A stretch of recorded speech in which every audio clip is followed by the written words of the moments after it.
Ay, tanghali na naman. Maghapon na naman sa kapag tabas-tabas ng lawak pa ng aking tabasang yun ay. Ayan na rin. Talaga nakakainip na pag nagasulo ay.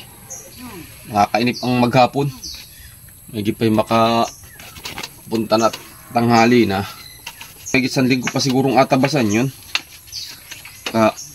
Punta na muna at tabas-tabas ay oh.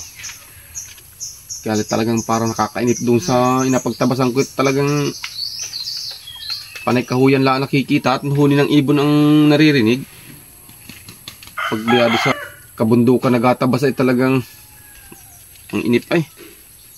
Ay may gipay bit-biting ko pala itong aking radyo. Ay oh, may girin lang libang-libangan ay oh. Pag hanggat nagapahing ay makikinig-kinig malaang.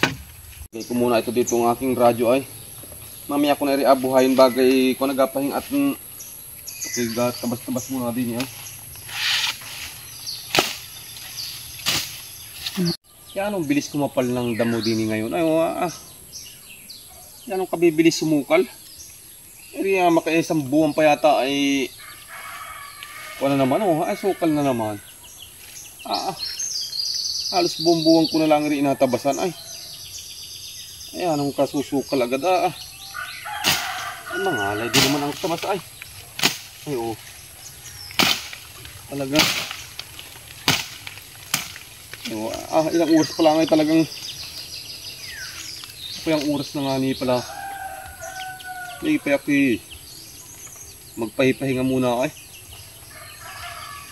medyo maya naman ako konti magpahinga muna maya naman ako matabas pagod ay may ipayaki makinig muna ako din sa aking radyong daladala at pang ilisinip malang ay kung ang mga kuliglig ang mga nakikinig ko din may kitadala ko rin ang aking radyo at nang kuno may pakinggan man lang at hanggat nagapahipahinga ay parang kakainip-inip din naman bayan rin sulong nagatabas ay kaya naman na rin mga kung ari anong bilis lumago kikinig muna. Isang kuba na naligo sa dagat na pagkamalang pawikan. Pabrika ng katol, nilamo.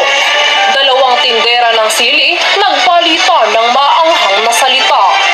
Parada ng lechon, binabon.